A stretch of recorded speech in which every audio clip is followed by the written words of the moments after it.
This is the Nightshade Cult, a podcast macabre. We bid you welcome.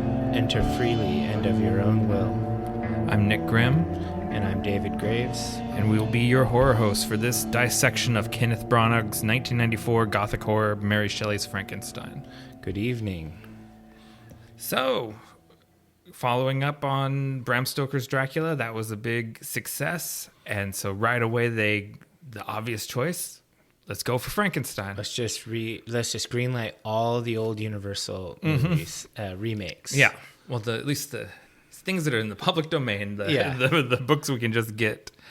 So Francis Ford Coppola comes back as producer, buys a screenplay, and puts this into development. He passes on directing it himself and gets Kenneth Branagh to do it.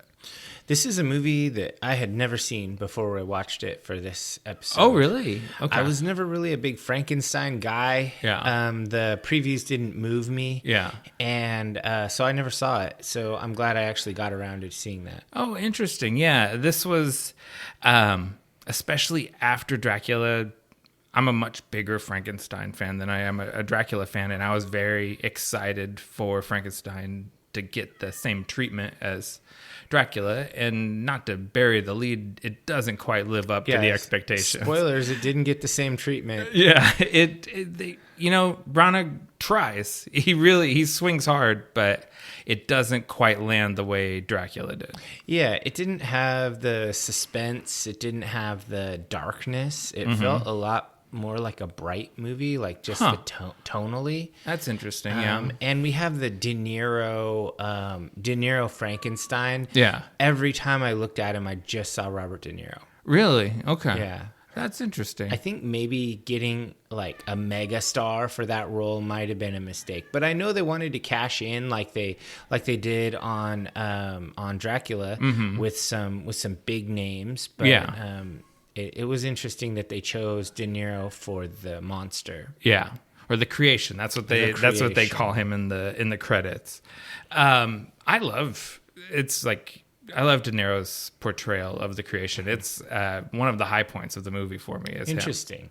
Yeah, we'll get into what I think about all that, but this movie is interesting because it was moderately successful. It more than doubled its money, which in this day and age that's not enough. Yeah, because if they spend $45 million to make it, and it only makes $112 million, that's not really a huge success. But it's a success. It's good enough. Yeah, it's definitely a good enough success. In the modern day, you're trying to triple or quadruple your money because they spend so much on marketing and they really have these super high expectations.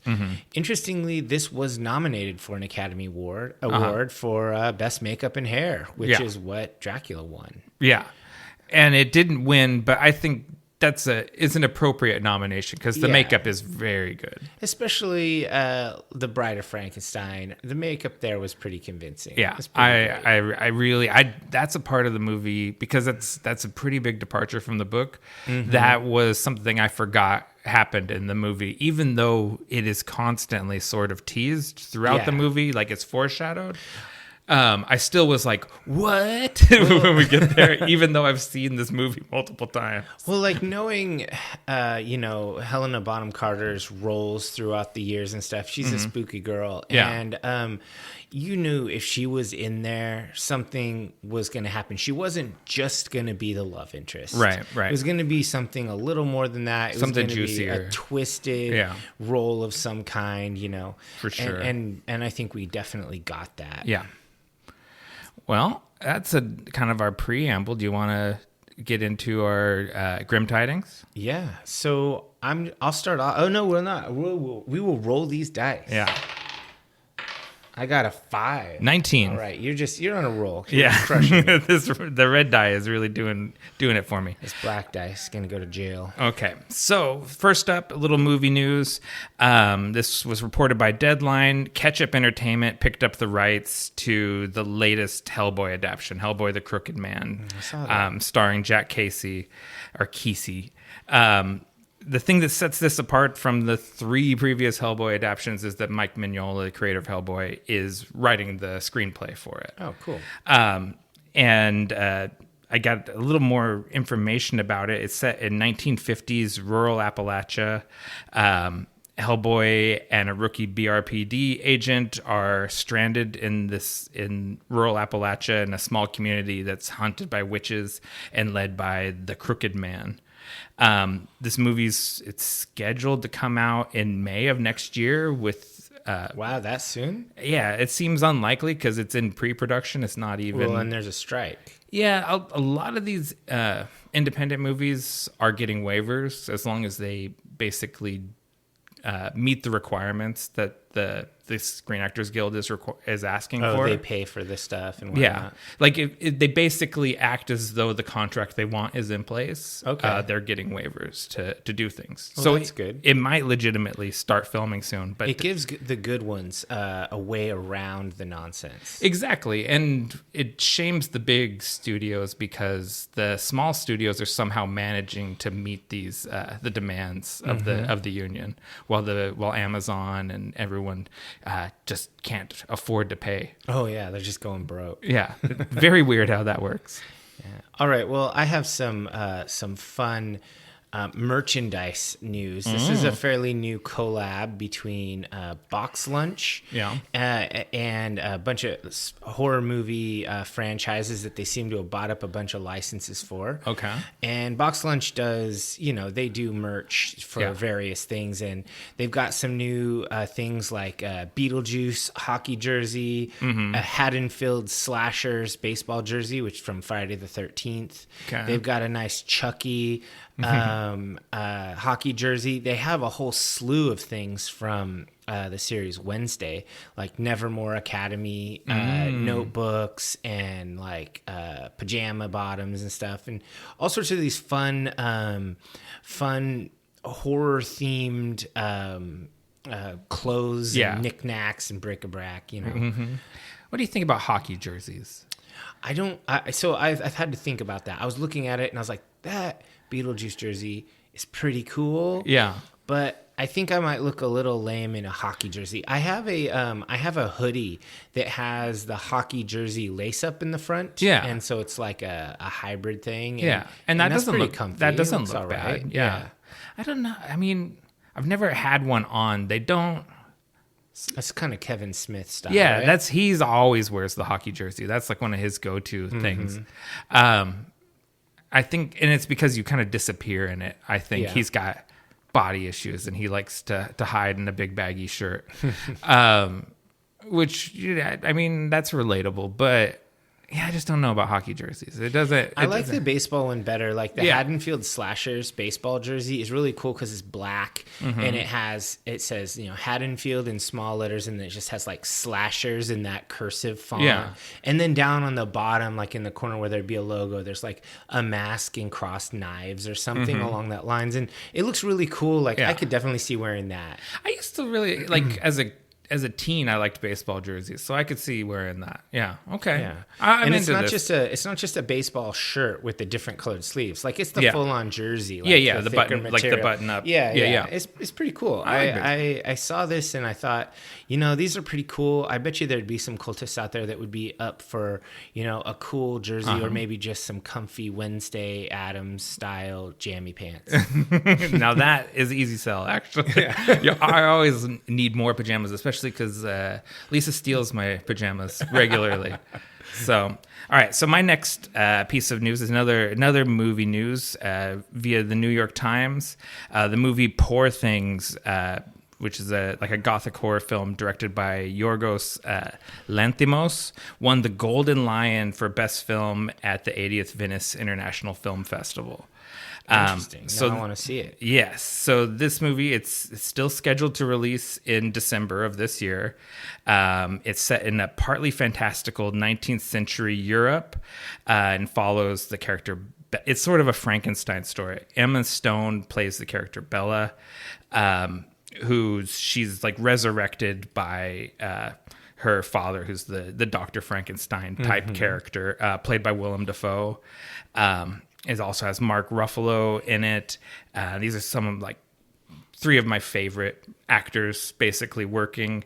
And, it fits the theme of what we're talking about today because it's a a Frankenstein type story. And so I'm really looking forward to this, and it's just kind of taken off big time on the festival circuit. People are really liking this movie. That's great. We'll have to check that out when we can. It's based on a 1992 novel by Alasdair Gray, which I'm not familiar with at all. I don't know. Slipped right by me, but I'll probably read the book if I like the movie. Okay. So this is just a small one, and I think it's fun. More merchandise, because why not? It's fun. I went down a rabbit hole. Yeah, it happens. This is kind of a newish collab, because this is a pre-order for a Hasbro and Universal mashup. They're mashing up Universal Monsters and Transformers. The first pre-order is available now, and it is for Frankentron. It is Frankenstein and Megatron. And well, I mean, I just think it's just sort of his own thing, because I guess Megatron turns into a gun, but he turns into a tank. Okay. And so he's got a big gun on his shoulder and a big weird ray on his arm, and I've got to Google these big blocky arms and legs, and his head, of course, is Frankenstein's head, and it's pretty cool. I don't know if it's worth $35 to me, like, to pre-order this, because it's not really my jam. If I had like a Dracentron, I might Dracutron, I might consider that. Okay, that's a pretty cool Transformer. He looks a lot like Soundwave, but with a Frankenstein theme. Yeah, I think this is a fun one. These are pre-order now, and they'll be released January 1st, 2024. And normally, like, this is the sort of thing that I would say wait till you see it in the store if you think it's cool. But half the time with these limited edition, these collab toys, you'll never see it in a store. Oh yeah, you're going to be buying this from a reseller, from a Target employee for like $100. Yeah, who put it on eBay for 100 bones. So yeah, if you want to see it, I mean, just go to Hasbro Pulse, their pre-order site, and you can look up Frankentron and order yourself one of these to keep on your mantle next to your other toys. You know, it's a little bit of a tangent. There's a couple. Have you seen the Transformers that transform on their own? No. And they talk and stuff. That seems cool. Yeah. Oh, there's both the Grimlock and the Optimus Prime really triggered me. Those were very exciting Christmas presents as a little kid. So I saw that and I was like, ooh, I do kind of want those in the display case. Oh man. See, I would really be moved if they had a Starscream. Yeah, Starscream's always been your guy. Yeah. All right, so that's all my news. You have anything else? That's all I got too. All right, so what do we got to drink here? We've got the Fresh Hop Punk Rock Time from Bearlick Brewing. It's fresh hop season, and I just can't resist these things. It's not particularly on theme with the film, but we're not doing like a beer review show here, but we do like some local brews. So it's their regular Punk Rock Time, and then they have added fresh strata hops to it. All right. And I'm really digging it. I like this beer in its normal variety, and I think I like this one even more. All right. So let's take a short break, and we will come back with our dissection of Mary Shelley's Frankenstein.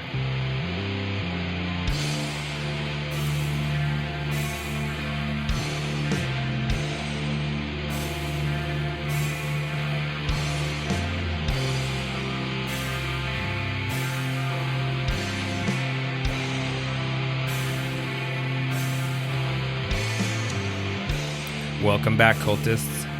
After the untimely death of his mother during childbirth, a promising young medical student is driven to arcane science to find the mystery or mastery over life and death. His obsession leads him to create a new form of life and to destroy his life as well as the lives of everyone close to him. This is really strangely close to the book at first. Yeah. And then it diverges quite a lot.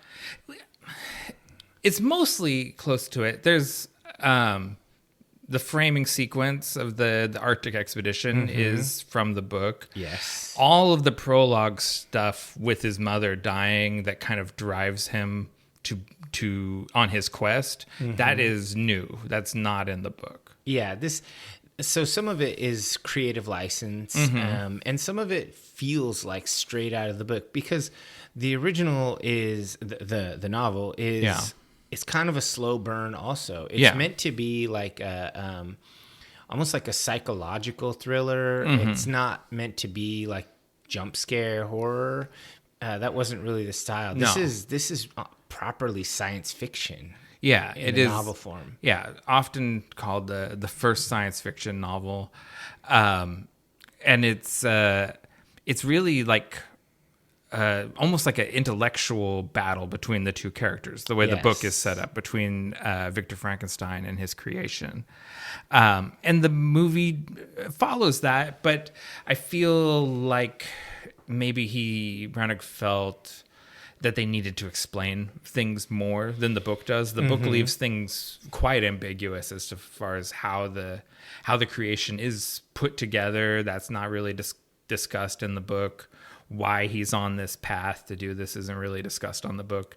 They want to kind of give an origin to Victor Frankenstein. Yeah, they want Victor to have motivations. Yeah, and I get that, but I think there might be something in this.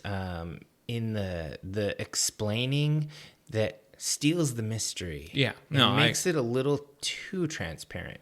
I totally agree with that. Even though like I like having Ianholm show up in anything, that always makes me happy, but I don't really care for the prologue. I don't think that needs to be there. Yeah, I think they should have dropped the whole framing sequence in the Arctic Circle. Oh, really? I honestly think they just should have started with Victor. They can have him lose his mother while she's giving birth to his younger brother. Yeah. And have him become obsessed with death and becoming a doctor at that point. Having an obsession and stuff is fine. It's good. Yeah. It's a simple movie plot. It doesn't have to be more complex than that. So you lose the opening sequence in the Arctic. Yeah, I don't think we needed it. I think it could have jumped in, but that just goes to pacing, and that's a storytelling decision. That's a writing and directing decision. Yeah, and I think they made the conscious decision to try to stay faithful to the novel for the most part. Yeah, I think that's accurate, and that's a good thing in general. But sometimes. And I'll reference the Wheel of Time TV series, which is currently airing season 2. They cut a lot, and they combine characters to make things more streamlined and simple. Yeah, and they drop side tangential plots. I think that a little bit of that streamlining could have gone a long way in this movie. Yeah, well, I think that for something as huge in scope as Wheel of Time, which is ponderously huge, that's more necessary than in this. But I do think this movie suffers from bloat. It's 2 hours long, and it feels it. It feels longer. It feels longer, and it's weird because there's no denying Branagh is a super talented director. Multiple Academy Award nominations, one win for Best Screenplay. He is a great director, but this movie gets away from him. And I don't know why exactly. There's all these great moments and sequences kind of spattered throughout it. But like you alluded to a little bit ago, the pacing of it is a mess. Like, it's all off. It's overstuffed, and it gets, sometimes it's like too big, and then a lot of times it's way too slow. Yeah, and they do a few things right, and it's like there's glimmers of excellence here and there. Yeah, like I love this setting, this 1800s, this European Like this time period is just so rich for storytelling. Yeah. I love any movie set during this time period, and I like this whole, science versus supernatural, and how he's talking about marrying the two of them together to achieve the best results. Yeah. I like all of that. It feels really good to see these kind of historical debates where people are debunking nonsense madmen and trying to stick to the science. It feels good and like it's accurate for the time. But then you get moments where it's just like, okay, come on. Like I paused this movie after an hour to get up and go to the bathroom, and Carrie said, "Oh man, we're only halfway through." Yeah, there's like a good 45 minutes kind of in the early middle of this movie that's rocking, and I'm like with it, like probably from him getting to medical school to the creation burning down the farmhouse, like that, probably because it's very close to the book, and that's when the movie's really locked in for me. And then it gets much muddier when we get past that. The middle, I think if we broke this movie kind of into thirds, the middle third is the best, and it's a slow start, and it's a dragging end. And I think if we're talking about the kind of the decisions of the director here, I don't know if he just needed a better editor or if he needed to be willing to drop personal favorites. I think it's probably number 2. Yeah. So both of the screenwriters, Steph Lady, who wrote the original draft, that is what Coppola bought, and then Frank Darabont, who did the second pass on it. Both the punch-up guy. Yeah. Both of them are highly critical of the movie and of Kenneth Branagh's what he did with their material. Lady said hers is more concise and not like a rambling diatribe. The film is a shocking disappointment, a misshapen monster born of Kenneth Branagh's runaway ego. He took a poignant, thought-provoking tragedy and turned it into a heavy metal monster movie. The casting of Robert De Niro as the monster was beyond inexplicable. I agree. Really? See, I like De Niro. Every time the monster, the creation, every time it smiles, he looks like a lame wise guy. That's okay. I'm like, holy fuck, you look stupid in that makeup with the stitches across your face. Like, De Niro was the worst casting in this movie. I was gonna wait till the performances section, but oh my God, I would have rather had a nobody meathead. Like, give me like a modern day Lou Ferrigno or something like that. Like, because you wouldn't choose like a small dude. You'd try to find a beefy corpse, a big guy, right? You know? Give me something like that. And also the previous versions of this movie, Frankenstein's always big. Why do you choose this middle-sized actor who's just kind of I mean, De Niro's great with his expressions and his all of that. That's not what you want for Frankenstein. Interesting. He's supposed to be creepy. He's not supposed to be clever. No, he's very clever. In the book, he's very he's clever. Cunning. I wouldn't call him. He's not witty. He's not a wise guy. No, but I mean, most of the dialogue that he says in this movie is from the book. Like that, those are mainly. I mean, sometimes they're paraphrased a bit, but that's very close to Shelley's script. Yeah, it's just the delivery. It just seems weird. Oh, weird. Okay, I agree with the screenwriter. Yeah, well, I mostly do too, but I'm pro De Niro on this. But anyways, both of the screenwriters felt that they wrote a much more subtle movie than this, which is a very bombastic, over the top movie. Yeah, I think that there were some moments that I liked the bombast, like he was running through when the monster was running through the city. And there were all the corpses, and he hides in the corpse wagon and all that stuff. I thought that was cool. But like the other parts where he's like rampaging or threatening or being like a jump scare. Yeah. You know, since we were talking about it, when he burns down the house and screams Frankenstein out in the forest, like that's the one that's a real groaner for me. Even though it's one of my favorite GIFs. I like to use that GIF a lot. But it's really like tonally just feels like it belongs in a different movie. Yeah. So if the divers haven't watched this movie recently, or Cultists, you are watching Frankenstein. He's been helping this family. I say Frankenstein, I mean the monster. Mm-hmm. He's been helping this family. He's been doing these things. And he's like living in their pigsty, eating the scraps, and then he goes and he meets the grandpa, and he defends the grandpa against the landlord who's terrible to him. Yeah, little grapes of wrath. The grandpa's really nice to him and like looks at his air quotes, looks at him with his hands, feels his face because grandpa's blind. And then the dad from the family runs up because he hears there's something bad happening to grandpa, and he runs in and he beats Frankenstein with a stick. Mm-hmm. And Frankenstein runs away and cries. Yeah, that's all straight from the book. Yeah, that's fine. It's great.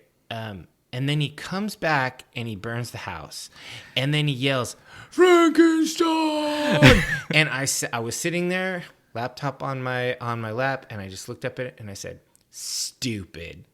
It is. And then kept watching.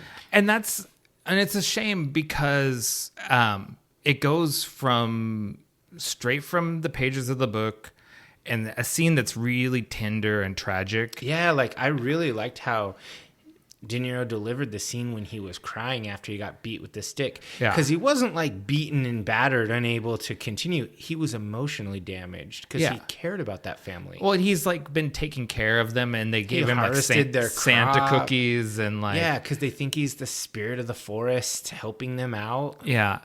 And it's one of the pivotal moments in the book, and it's a pivotal moment in the film. And then they ruin it with the over-the-top finale to the moment, which it doesn't need. Him just crying in the woods is the end of the scene. He doesn't need revenge on the family that he's been taking care of for like a year or whatever. Yeah, I think that was just terrible. Even if he had burned the house and had tears in his eyes when he did it, that could have been... Just turn and walk away stoically. Yeah, like quiet crying. Yeah. Like he's upset about it, but he did this because later he explains that he has great love, but he also has great rage. Yeah. And so let it be. Don't have him yell Frankenstein up to the sky. It's so lame. I feel like Branagh, you ruined it. And it's really weird to kind of pick on a multiple Oscar nominated director like.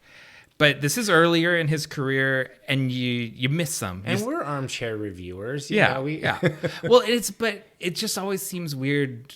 You get a couple bad swings in your career. It's okay. Yeah. And this is not. It's like he nicked the ball. You know what I mean? It was not a home run, but it wasn't a strike. It was like he nicked it. It bounced off the ground, and they caught it. Yeah, this is kind of like if you are making Dark City and you give away the whole plot in the intro monologue. That was the studio's fault. That was not.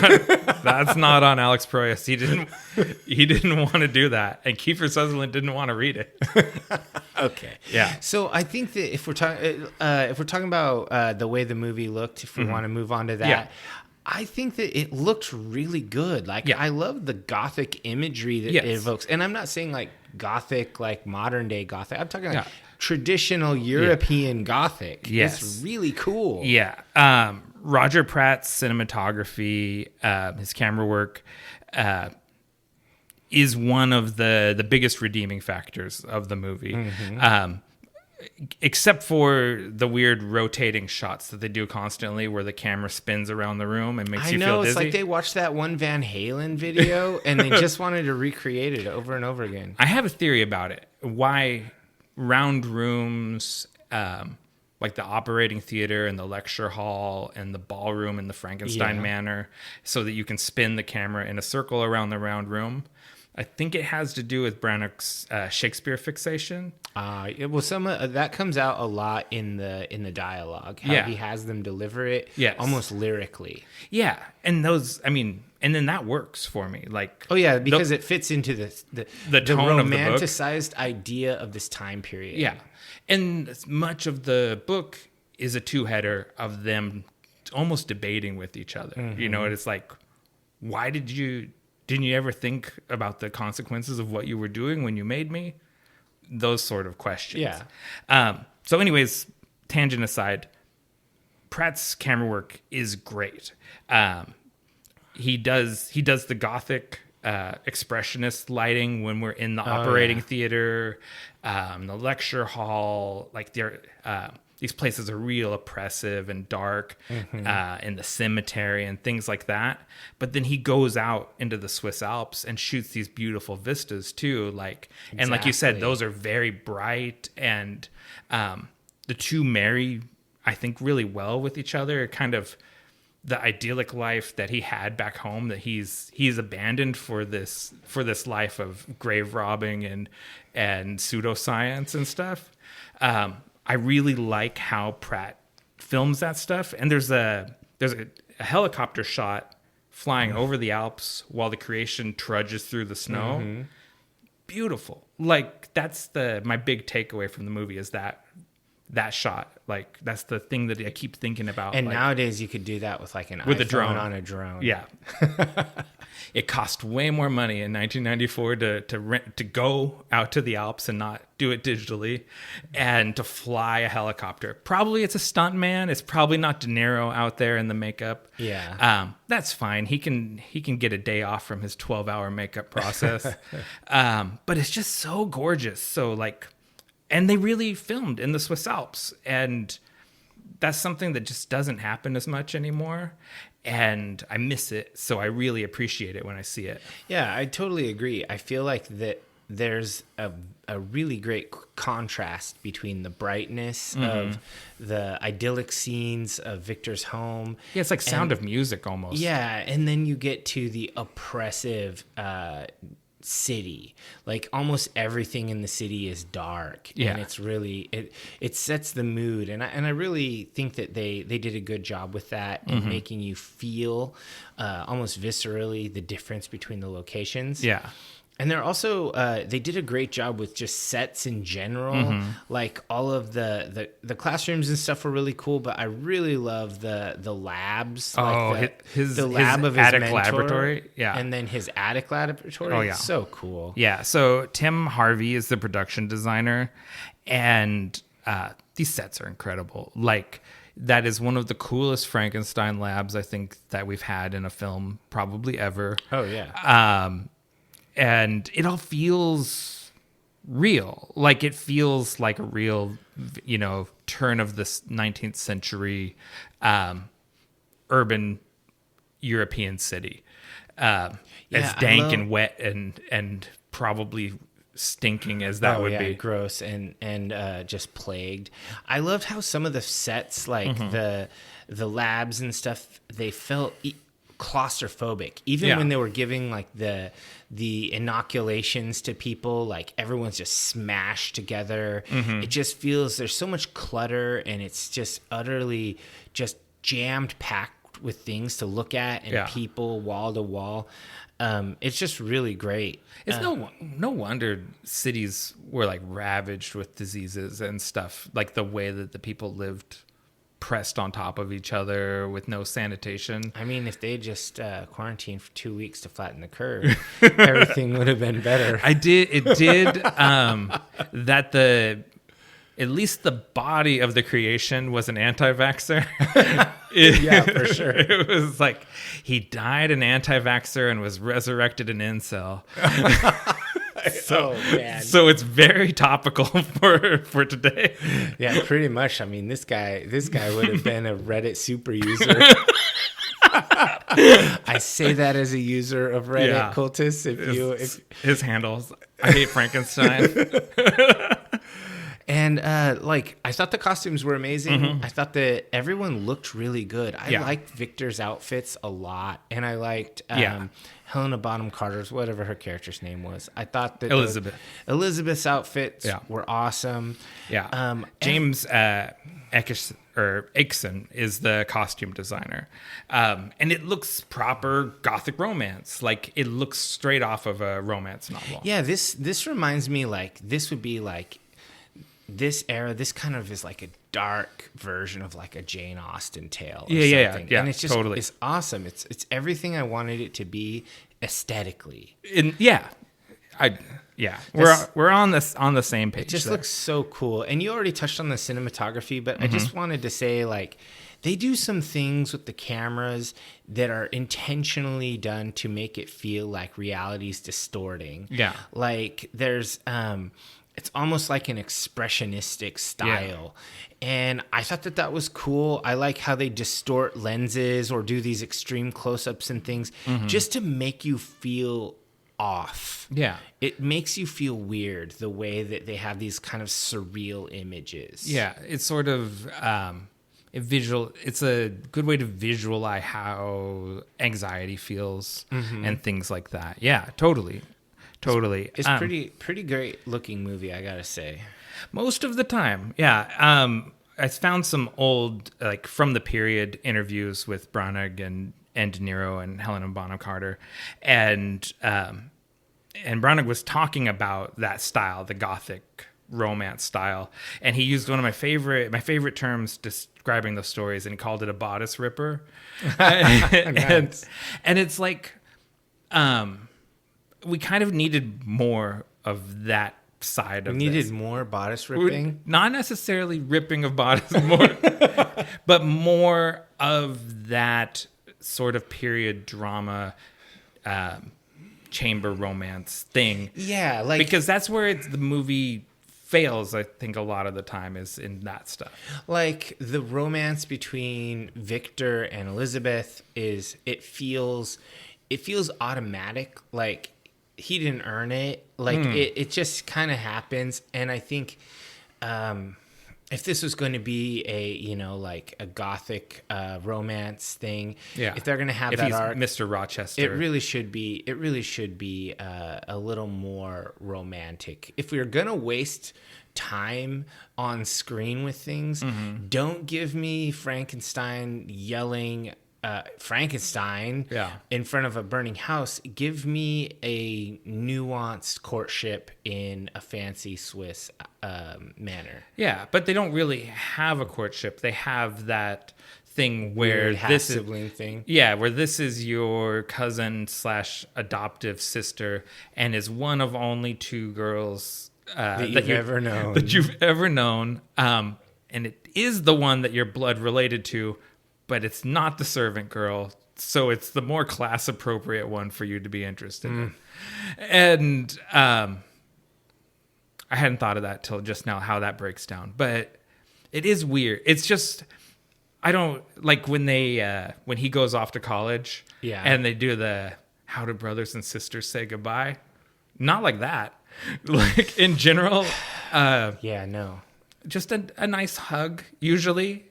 Maybe a high five, a dap, kiss on the cheek at the most.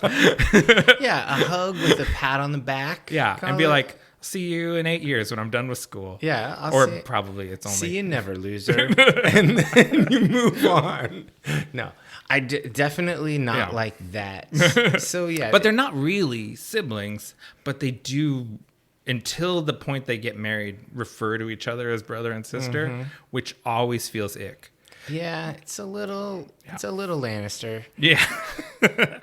Let's get back to more good things. Carol Hemming, hair designer. There's some great hair in this movie. I do. I love the gentlemanly hair of all the medical students and professors.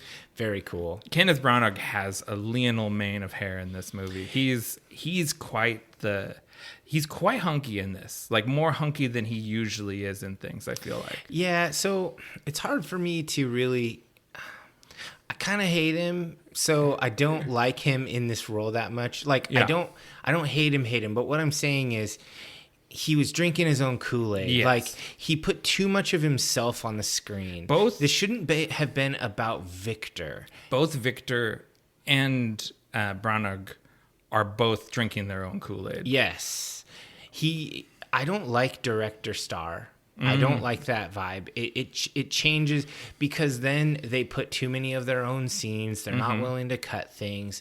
There's too much investment and not enough separation. I think the director needs to be able to, the storytelling axiom, you have to be able to kill your babies. Yeah. Your little subplots that you were very fond of, but you realize don't contribute, you have to be willing to kill those. But I think if you're the director star, you're not willing to kill any of your little things. I don't think that's always true. I think Clint Eastwood is probably good at that. Ben Affleck is good at that. Maybe there are people who can do it. Yeah. Branagh isn't one of them. Not in this movie. I won't broad brush him. This is a black mark on his wrist. No, it's a gray mark. It's a gray mark on his. Okay. It's a gray mark on his resume. Mark Coulter, Daniel Parker, and Paul Englund, the makeup designers and prosthetic makeup artists. These are the heroes of the movie. The creation looks pretty fearsome with those big gnarly stitches and stuff. Yeah. What I like about it and what's different than I think a lot of the Frankenstein's monsters we've seen in the past is it all seems thought out. Like, you can look at De Niro's makeup and see literally how he's assembled. Like, they're like, okay, his eye was damaged, and so they've replaced the whole sort of ocular. Yeah. And like, you can kind of, and the guy had a bum leg, and so they put a new leg on, so now he has his two legs that don't quite match. So he has this uneven gait the way he kind of hobbles around.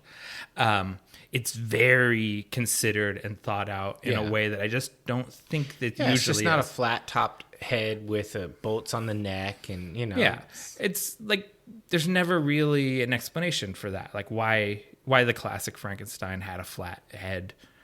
It's not explained. I mean, you could kind of guess at it that it's like a dome piece that they just put on, like so that it was easy to attach, and I guess it's reasoned. I guess that makeup is reasoned. This is better reasoned, I think. Yeah, and they have greater technology. Yeah, they're able to do more. They're not limited by their tools. Yeah, and then we also get Helena Bonham Carter as the bride towards the end of the movie, and her makeup is really great. Yeah, she looks awesome. There's a shot where they're kind of like, he's holding her, and they have their faces really close together. I'd love that on a t-shirt. I would rock that. Tim Bradstreet, who did the illustrations for a lot of the old vampire, the Masquerade role-playing books, did the covers to the comic book adaptions of this movie. And I wonder if he's got an illustration of them, because I'd like to see it. His illustrations were of these characters and everything were really good. That's cool. Yeah, I really appreciate his art. It's pretty cool. Yeah. So I guess we can move on to some of the sound design. Yeah. And I think the score in this is pretty good. It's by Patrick Doyle. And I like how it's dark and atmospheric, and it stays out of the way. Yeah. It's creating mood, and it's doing so almost in a way that doesn't steal the spotlight. Yeah. It's a subtle thing, but it's really good. I've been listening to it kind of all day long before we came in here to record this.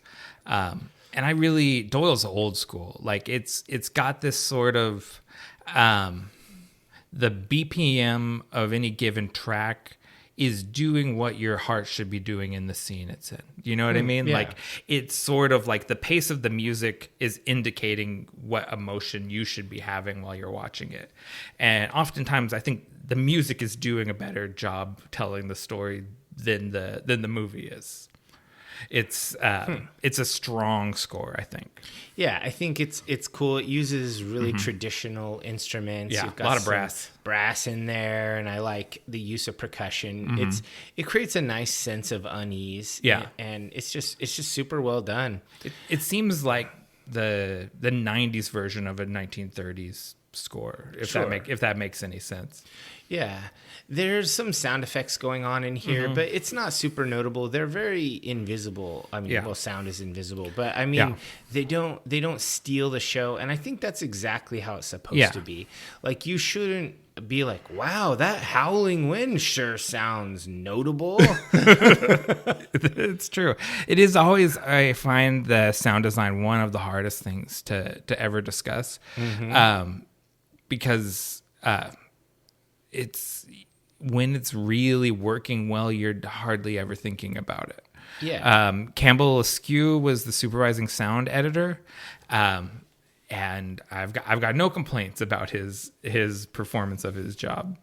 So, is this where we talk about the dialogue and the voice of the monster and all of that? Okay, yeah, probably. If you want to. I'm interested now to hear it, because we're not on the same page. Okay. Not good. The way he talks, I just don't like that delivery, how it's kind of gravelly, which is fine, but it also feels, I don't know, maybe he was intentionally trying to make it feel childlike, but it definitely has an immature vibe to it. Yeah. It's very petulant delivery. Yeah, no, I think that's and intentional. I mean, that's probably good, but it's not scary at all. It just seems annoying. I'm just like, shut up, twit. Like, he's complaining. I'm like, you're a whiner. Buck up. Like, you don't think he's caught a hard break? He's a whiner. He has a lot to complain about. He's a vengeful whiner. He's not a problem solver. He just attacks things. He doesn't try to fix anything. I just think this monster, they gave too much reason, he's supposed to have reason, but they gave us too much background, and they didn't make him horrific or mysterious enough. Okay. There's too much detail filled in. I think in a horror movie, it's best if you have glimpses of the villain, but you don't know 100% of his backstory and 100% of his motivations. Having a little bit of mystery in there adds a thrill. Yeah. There's zero thrill here. This guy's just obnoxious. Interesting. You're like, would you go away now? You're annoying to us. Yeah, I mean, I don't agree with any of that, because I think this is peak De Niro Renaissance period. So he has his the original, Imperial phase De Niro, Taxi Driver, Deer Hunter, what else? Raging Bull. Like the early 70s, late 60s movies. This time in the 90s, when he has this run, like Cape Fear, this movie, Casino, Heat, he has this whole... I mean, I like most of those movies. Yeah. And this movie's decent. I think he's great in it. I think he's one of the best parts of the movie. And I think... I mean... That's highly debatable. Yeah. I mean, so much of the dialogue you're talking about is straight from the book. Like... I just think the delivery is it's petulant. He is functionally like days old. So it's appropriate. So, I mean, it's developmentally appropriate.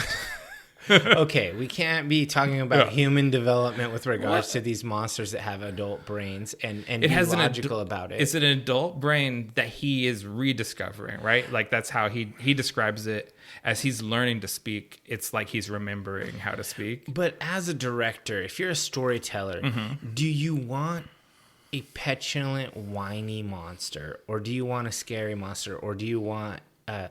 what do you want to get out of it? This performance is annoying. Yeah, I don't think so. Like, I think his performance is one of the best. It's one of the things that makes the movie engageable, and I think it is accurate to the text. It's accurate to what's in the book. That's how he does all of these same things. I'm not sure which I like better. Is the quiet, stupid monster like of previous versions, or this like chatty Cathy, whiny monster? I don't think. I mean, I called him an incel, and I think that's accurate. Yeah. He is an incel, but I think it all makes sense for the character. He's an abandoned child, right? Like, and this is the case in the book and in the film.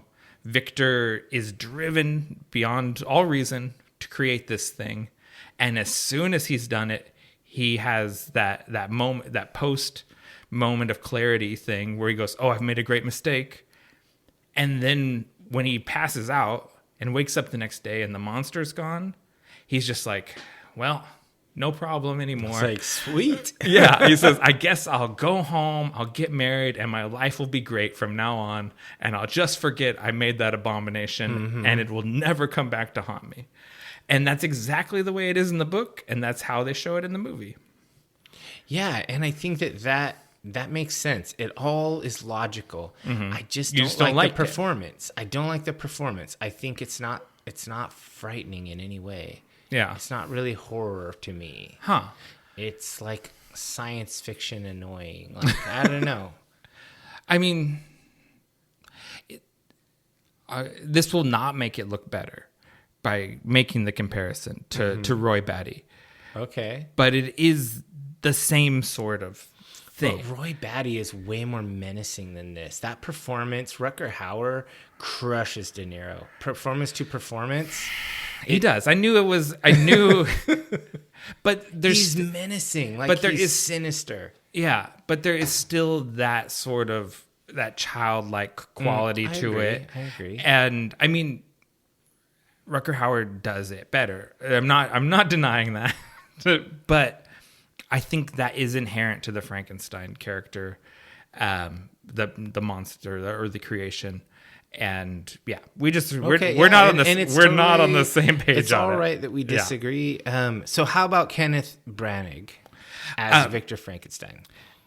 I think he does, through the power of his considerable charisma, make Victor almost sympathetic. I hate Victor Frankenstein in the book, and I almost sort of get this one. Like, I can almost... Yeah, he's approaching relatable. Yeah. Like, he gets to the point of like, okay, so you're an obnoxious rich guy who had the SADS, and you got obsessed, and then you ultimately gave up on your project. I sort of get where you're coming from. Still don't like you. Yeah. Oh, he is absolutely the villain of the story. Yeah, I think that's the truth in the book. That's the truth in the movie. But he at least makes him, like you said, approaching relatable. As relatable as, like a landed baron of medieval Europe who treats everyone in his life terribly while he does abominable things. Like when bad things happen to Baron Harkonnen, you're like, rough. Okay. Yeah. You feel bad. You feel bad for his friend Henry for ever attaching himself to him. Henry's great. Yeah. Elizabeth for ever being farmed off to his family. Yeah. His father for ever having sired any children at all. Yeah, at all, period. He'd be better off with no kids and a live wife. Oh, yeah. It's easily. Yeah. So what do you think of the choice to call him Frankenstein and not Frankenstein? What do you think of that choice? I think those odd pronunciations of Steen and stuff like that were just invented later so that people didn't sound Jewish. Oh, okay. And it's Frankenstein sounds fine. It sounds fine. Yeah, I just was curious because I know you're you're really big fan of this franchise of this IP, and so I was totally fine with it. I was totally fine with them having just regular old American accents, even though they were all European. Yeah, I think it's totally fine. They're mostly British, right? Or in around the UK, except for De Niro. Yeah, it's nebulously barely British. It's mostly just stylized American. Kenneth Branagh is Northern Irish. Okay. Helena Bonham Carter is definitely British. Ianholm is British. It seems like their accents are fairly subdued in this. Yeah. Because he's not playing a Brit. He's playing a Swiss gentleman. Yeah. And so, no one does a German accent at all. No. Anyway, I just think Branagh's character, his portrayal, he's definitely he's definitely the villain. He definitely makes you almost sympathize with him, but not quite. It's the thing that a handsome, confident white man can get away with an awful lot of terrible behavior. Before someone calls him on it? Yeah, like basically, like people will really give you a lot of second, third, fourth chances. Keep trying to give you the benefit of it. His adolescent son. Fuck you, Dad. I hate you. Yeah. Branagh. But like I said, I do it very sexy in this movie. It's a very sexy. He's a hunk, as Stephen Brule would say. Yeah, when he gets his shirt off when he runs around making his creation. He's all covered. It's an interesting choice for him to disrobe and go shirtless and run around to do his weird science. I'm like, because he lab coats might have been good. No, just an open robe to start out with, and then the flowing silk gown gets in the way, and he sheds it. And he's sliding around in the amniotic fluid with the creation. God! It's very slippery, very gooey. That was a weird scene where they're sliding around and he's trying to help him up, and it's all slippery. We got a fully nude Robert De Niro, and I'm just like, and a half nude Kenneth Branagh. Guys, can you imagine what that room smells like? That's of afterbirth. That had to just the downstairs lady that rents that attic to him. That poor lady. Yeah. Oh, just like. And when he left, he didn't clean it all up. He just left. No, Henry and Elizabeth cleaned it all up. He wakes up and everything is clean. Remember, he comes out of his little coma, and his good friends cleaned all of that. Those are real friends. Henry's ride or die. Those are the sort of friends no one deserves. You don't deserve anyone that will clean up your mad scientist lab for you, so there's no evidence of your crimes against humanity. It's lucky there's carts of dead bodies wheeling out of that city so they can get rid of all his, his effluent. Is easy murder time. Like, it's like, you put them on the cart. Just murder someone, throw them on the cart, and they go to the burn heaps. Yeah, perfect. Yeah. All right, so let's move on to Helena Bonham Carter as Elizabeth Lavenza. I think she gives probably one of the best performances in the movie. Absolutely. She is, in my opinion, the most sympathetic character. I understand completely why she gets mad with Victor and why she basically leaves him and all this stuff. And she suffers and ultimately dies because of Victor's, his shitty decisions. Like, she's great. Victor's terrible. That's accurate. That is accurate. For years and years, I didn't like Helena Bonham Carter. And I can't really... Why? She's awesome. She is awesome. And this is something I have discovered while you and I have been analyzing movies, is that anytime she's in anything, she's great. Yeah, she's always one of the highlights in the movie. And so this is another, I have to chastise my youthful self who didn't like her for some reason that he picked out of the air. Yeah, it's okay if you just sometimes you simply don't like something. That's okay. But she doesn't deserve it because she's awesome. Yeah. And she's great in this movie, and especially that the scene, her creation scene when she's resurrected towards the end of the movie. She's incredible in it. Like her physical acting through that sequence. Oh, yeah, with the herky-jerky movements. Yeah. And like the dawning realization on her face and all of this stuff. Her performance is just exceptional. And she looks gorgeous in the movie. I love her big crazy hair all through the movie. She's, like you said, Jane Austen, like she's a proper lady from one of those romance novels that is pining after the doctor that's far away. She's like a Regency tragic character exactly the whole time. And at the end, when her hair's been all chopped off and she looks all like tore up, I'm just like, wow, this is crazy. And this performance is so excellent. And this whole time, Victor is like, Elizabeth, say my name. Like over and over. It's like, bro, it's not about you. Yeah. Just let her have a minute. Give her a little, give her some rest. And by the time I'm done chastising my TV, he's like, say my name again. It's like, come on, dude. You're such a douche, bro. It's not. Bad dad. Really? Yeah. Bad dad. Bad boyfriend, bad husband, whatever. Bad brother. Brother husband. He's a bad brother husband. Bad son. Bad bro to totally Henry. Bad bro. Bad student. He desecrated his favorite teacher to get his brain. That's the worst because he really admired that guy. He should not have stole his brain. But that's why he took it. He's like, this is the best brain I'm ever going to get. And he just happens to be dead. Just randomly. Just materials. Nothing more.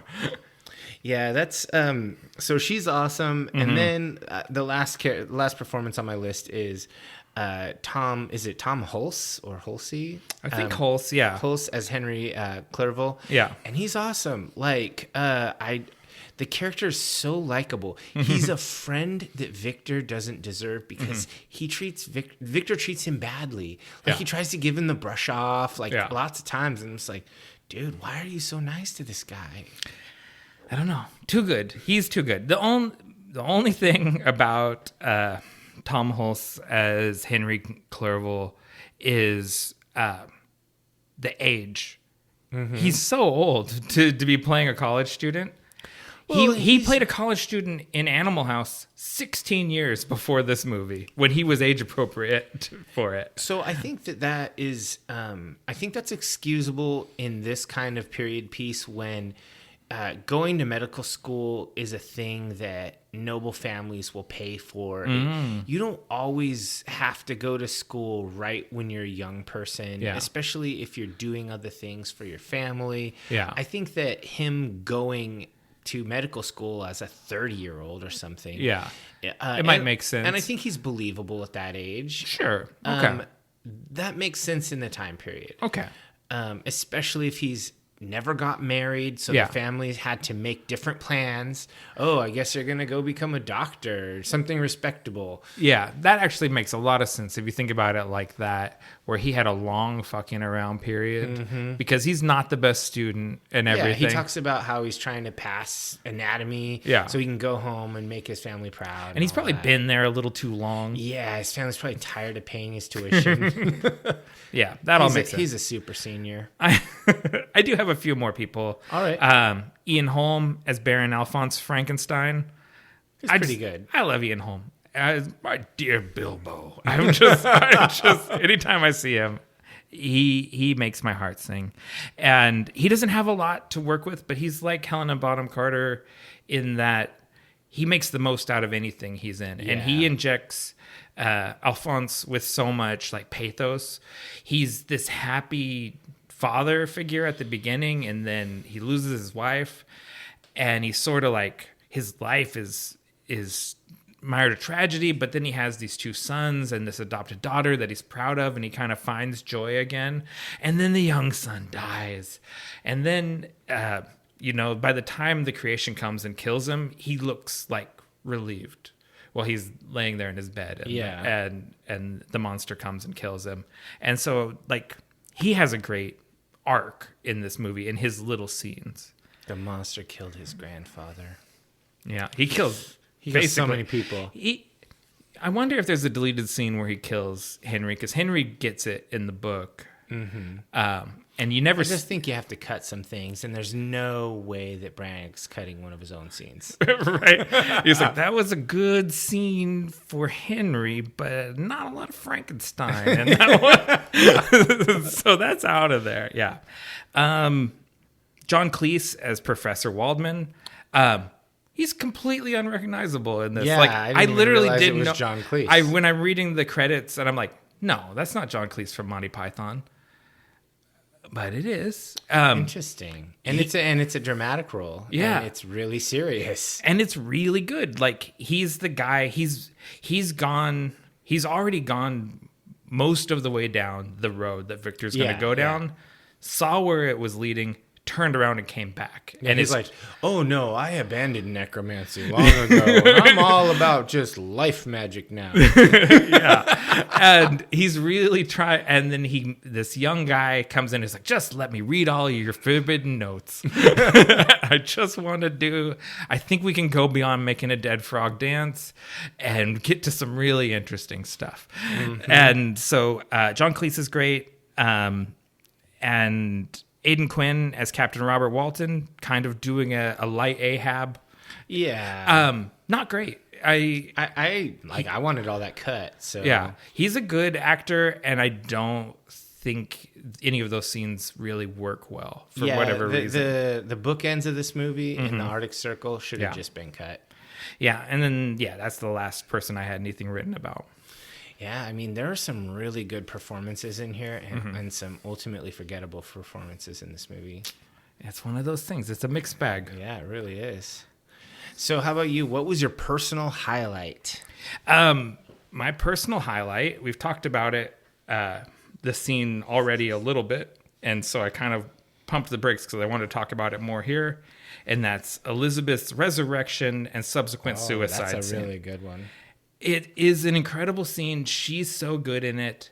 And it gets to like what you've been talking about, how terrible Victor is and how terrible the creation is. They both are awful, and they're fighting over her as a possession, right? Yeah. Like for this thing for them to have. Victor is like, say my name, say my name. It'll prove that you're mine. Mm-hmm. And he's like, no, you made her for me. This is the thing that I deserve. I deserve this thing to be happy. Yeah, the monster's gross. He basically thinks of her as like a real doll. Yeah. And you see it on her face, like she realizes what's going on, that basically these two monsters are fighting over possessing her, and she chooses option C, self-immolation, preferable to being stuck with either of these guys. I really wanted that scene to end where the house is burning, and I wanted her to stumble out the door and yell, Frankenstein! No, because that scene actually played out the way it should and ended appropriately, and they didn't ruin it with something extra, you know? They just let it be awful and sad and grotesque and everything. And I think it's one of the best scenes in the movie. Like when she self-immolated, because I never saw this movie. Yeah. I was like, whoa. Yeah. Holy shit. It's a real judge. If someone, rather than be with you, chooses death by fire, that's terrible. It's a bad indicator on your on your character. You should really do some reflection. I'm glad no one's ever done that. If you were like, you're like, would you marry me? And it was like, hold on 1 second. Let me get some lamp oil. It breaks an oil lamp over there. Yeah, you should just be like, how did I get here? What led me to this? I thought that my sister cousin wife / daughter now, because I've created her. Well, and the monster, the creation, that was his stepmom. Yeah, a lot of weird metaphoric relationship it's his dynamics. Stepmom aunt. Yeah, oof, big oof. No but good. Big oof, but great scene. What about you? What's your personal highlight? So I mean, that end scene was a really good one, but I chose one that it's just a simpler moment because I liked the middle third of the movie. Like that part was just rocking. Like, so I'm choosing the section where he decides to where the creation decides to help the family by killing the landlord because class warfare. Yeah. Guess what's for dinner? Like, I was all for it. I was like, yes, get him. Yeah. He's like, you're menacing these people who I love so much. I know an easy solution. Yeah, I just kill you. And it was just awesome. And then the whole deal, like after I wrote when the creation goes on the warpath. Yeah. It was like I enjoyed the warpath part, like with the the playing of the flute and the luring. Oh yeah, that's very creepy. Luring the kid out and stuff, and I was just like, ooh, darkness. Poor William. Yeah. This is the sort of thing I wanted from the movie. Yeah. I wanted moments like that. I wanted more of that. Yeah. Just darkness. So that was my personal highlight. Okay. It's just angry creation. Mm-hmm. Okay. Yeah, I agree with all that. That's all good. What worked for you? So I'm going to go with the setting and scenery. I really think that this movie looked absolutely beautiful. Mm-hmm. The lab scenes were amazing. The weird science, the pseudoscience was just awesome. We've touched on the landscapes in the Alps. It's amazing. And just the general Gothic vibe of all the locations. I really feel like they nailed the look of it. Yeah. If there weren't so many little things like the performances of like Branagh and whatnot just detracting from these beautiful scenes, this would have been such a fantastic movie. It had the look. It just didn't deliver the goods. Yeah. So what were for you? I'm going to echo a lot of that same stuff. The makeup and practical effects are the first thing that I shout out. Just like Dracula, they don't make them like this anymore. And it's a shame that we don't see this sort of practical effects anymore, or very rarely. This is one of my favorite visual portrayals of the Frankenstein's monster. I really love the look of it, and I don't think it gets enough love in sort of fandom when you're talking about the various forms of Frankenstein. This one is one of my go-tos, visually anyway, and include the bride version of Elizabeth in that. She just looks incredible. The production design, the sets and costumes, like you said, and this is where I have a difference of opinion with you. I think the performances from De Niro, Branagh, and Helena Bonham Carter, especially when she comes and steals the show late in the movie, are really exceptional. I think the three of them give outstanding performances. What didn't work for you? All right. So what I didn't like was the pacing. Most of all, I thought it was just terribly paced. Yeah. And I just thought it was just, it was so slow. That beginning and then the last scene of the last act, except for the final scene, was really slow. So that killed me. And then the De Niro performance, the way he delivered the dialogue, the character just did not feel mysterious. He did not feel frightening. It was just unscary. I thought that performance was terrible. I did not like it at all. So, and just shout out to the negative to Branagh for his overindulgent directing and the way he made this kind of about Victor. Well, it is called Frankenstein. Yeah, it's about Frankenstein's monster, though. It's not called Frankenstein's monster. Yeah, so just a negative shout out to him.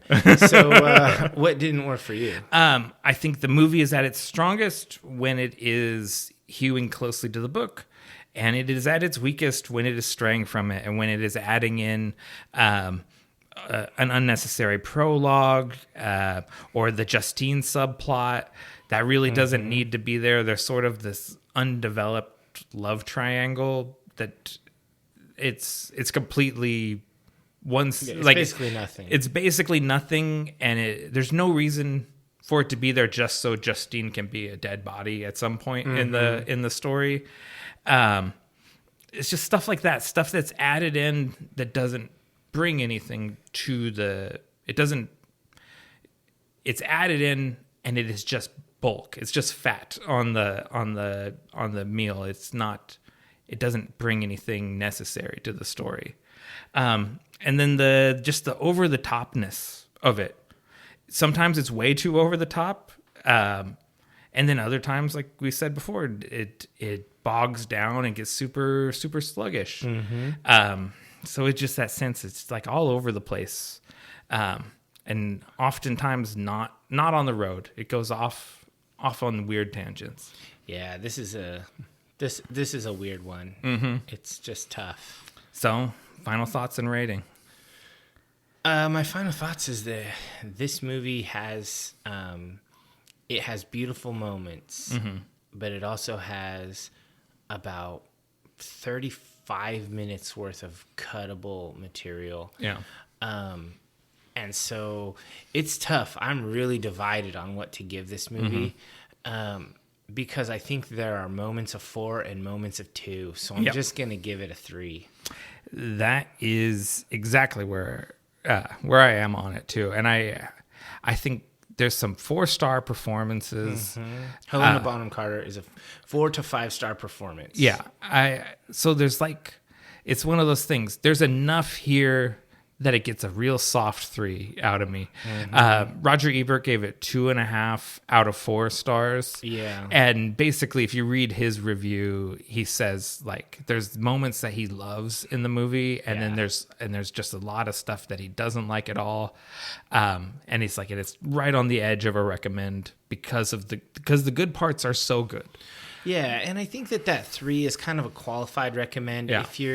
If you're into horror flicks, or if you're into Regency style flicks, or you're into Frankenstein as a property, because it's pop culture at this point. Yeah, you should watch it. It's good for those people. But if you're not into that stuff, if you're just generic movie watcher, you like Marvel and whatever other nonsense, this is not. No, don't watch this. You'll hate it.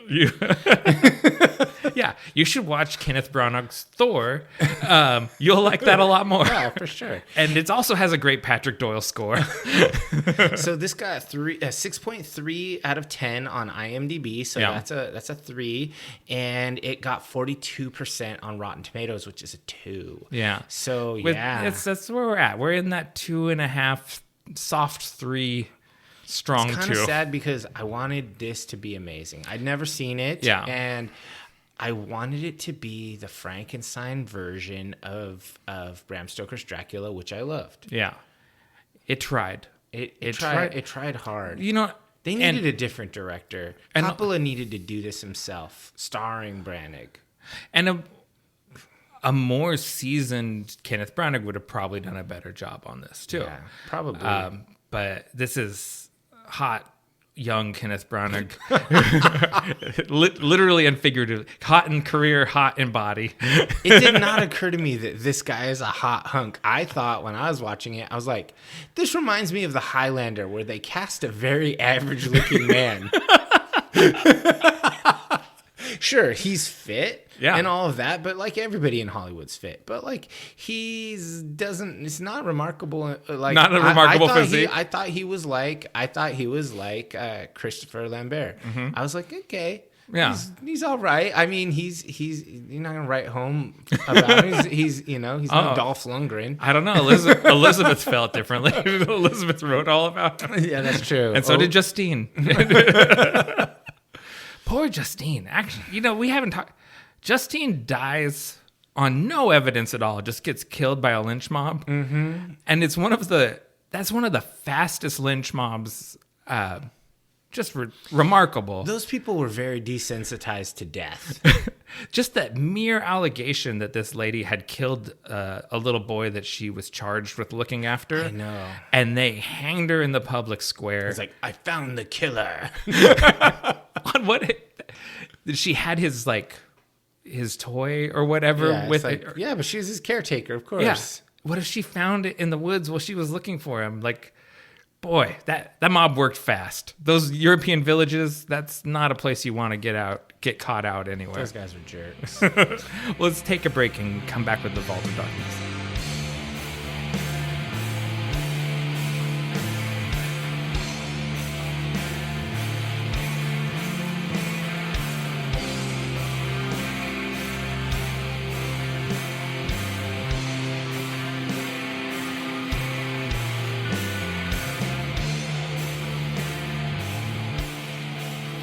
Welcome back, cultists. Before we delve into the Vault of Darkness, we ask that all initiates of the cult follow us on your favorite social media platforms at Nightshade Cult.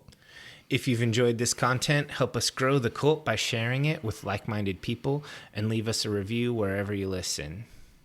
So what do you got? What are you pulling out of the Vault of Darkness this week? So I got a couple things that are and they're just a little bit short, and they're both music related. First of all, I figured there's never going to be a better episode to talk about our bumper music and our interlude music by the band Mary Shelley. Yeah. This is Mary Shelley's Frankenstein, and that's my old band. It's a dead band. We don't make music anymore, but it's basically Cascadian black metal with a cello. I chose some of the more moody parts for this podcast to clip, but I wanted to highlight this for the Cultists because you can get all of the music from Mary Shelley for free. It's just at maryshelley.bandcamp.com.